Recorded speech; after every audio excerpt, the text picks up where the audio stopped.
How's it going, you guys, and welcome to your Morning Cup.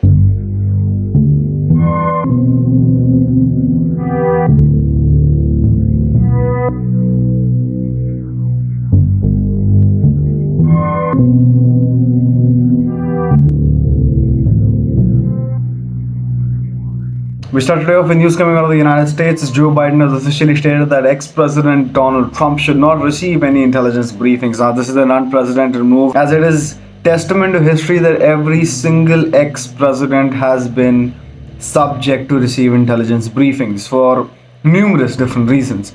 Well, in a landmark move, President Joe Biden has officially stated that ex-President Trump should not be receiving any intelligence briefings, as the only outcome of him receiving these briefings is that he might slip up and, well, disclose some confidential information. It's still subjective as to believing what might happen next with ex-President Donald Trump, because his impeachment hearings are nearing as we speak. What might come next and what might result with the conclusion of these hearings is anyone's guess. What we do understand is the fact that 75 million people did vote for ex-President Donald Trump, and what might come next is complete displeasure in their eyes, but necessary for the national security of the United States. We move on to the Kremlin, and the Kremlin made a statement regarding the United States administration dictating the fact that the US has taken a hostile approach to Russia. Now, the Kremlin stated that the United States President Joe Biden made a statement regarding Russia that gone are the days where the United States would roll over to Russian aggression. He dictated that these were unnecessary claims and claims that were unprecedented and without any basis. He also regarded the fact that this was a direct deterioration in the relationship that was cultivated between the United States and Russia. We move on to the fact that Africa is being neglected while the rest of the richer countries in the world keep hoarding vaccines. Africa being a continent that is standalone, we understand the fact that it harbors most of the poorer nations of the world. Now, Africa has been subject to being neglected when it comes to vaccine rollout.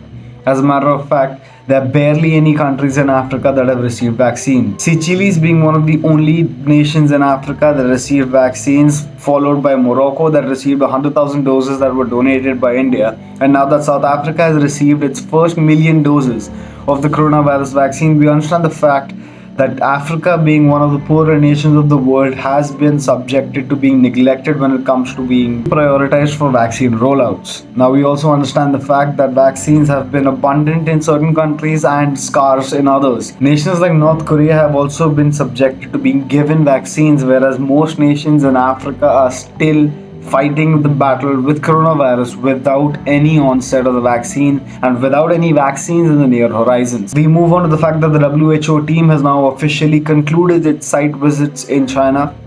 The WHO team officially put out a statement dictating the fact that the Chinese government gave it complete access to Wuhan and the people of Wuhan, along with all locations that they wanted to investigate. And now that the investigation is over, the next few days are going to be spent running through the data that they cultivated, making sure that they get all of their facts straight before they put out an official statement about their findings. We move on to Myanmar. Now, the Myanmar coup is in full swing. When the army blocked Facebook a few days ago, it was only met with people migrating onto Twitter and Instagram, and now we see the army has blocked Instagram and Twitter as well.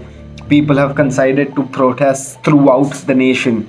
Numerous forms of these protests are being observed, some peaceful, some not so much. People have also adopted the signature three-finger salute from the famous movie The Hunger Games as a symbol of protests, while others resorted to banging pots and pans to make sure that people know and are aware of their complete revolt against said coup. Whereas the Myanmarese army has completely backed up its statements regarding the fact that it is now charged Aung San Suu Kyi as well as a few other high-ranking cabinet members to make sure that there is legal precedent to them detaining the high-ranking officials. We also understand the fact that Aung San Suu Kyi's lawyers have officially put out a statement dictating that they are unable to reach her and should be able to access her under international law. We also move on to the fact that Russia has officially expelled a bunch of European diplomats that it spotted apparently in the illegal, or so is what they claim, Navalny protests. People have been protesting in support of Navalny for a long time,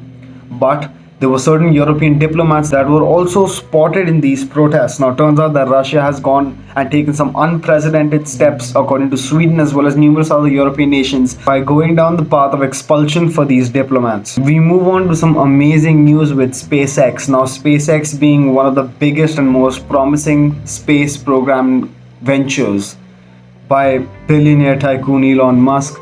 Turns out that SpaceX is now going to be launching the world's first all civilian space mission. Now, this space mission is going to be led by the Shift for Payments CEO Jared Isaacman. Now, Jared Isaacman is a trained pilot, but the rest of the 3 people that are going to be on board the space mission will be complete civilians. Now, these 3 civilians, as well as Jared Isaacman, are a part of a campaign that is to raise money for the St. Jude's Children's Hospital and Research Center. Now, Elon Musk, being the entrepreneur that he is and being someone who thinks outside of the box, is known to have taken steps out of his way to completely ensure that in the 4th quarter of this year, that this first all-civilian space mission is launched. What first felt like a far-fetched thought that we would never come across a time and a place wherein civil space travel would ever be possible. Turns out that today we're in a time and a place where we're merely months away from it. It leaves us all with a bunch of speculations and a bunch of imaginary moments in our lives, believing that we would someday be able to look at the earth from space. So maybe someday we will. Maybe someday you and I could ourselves experience the outskirts of space, outskirts of the earth, and garner the reality that we all face as a species about how minuscule we actually are when it comes to look at things on a universal scale. With that being said, there are constant updates running throughout the world. The WHO is still to put out a statement, as well as deteriorating relations between Russia and the rest of the world. It's anyone's guess as to what might come next, but rest assured we will keep you updated on all things the world has to offer. Until then, this has been your Morning Cup. I'll see you tomorrow.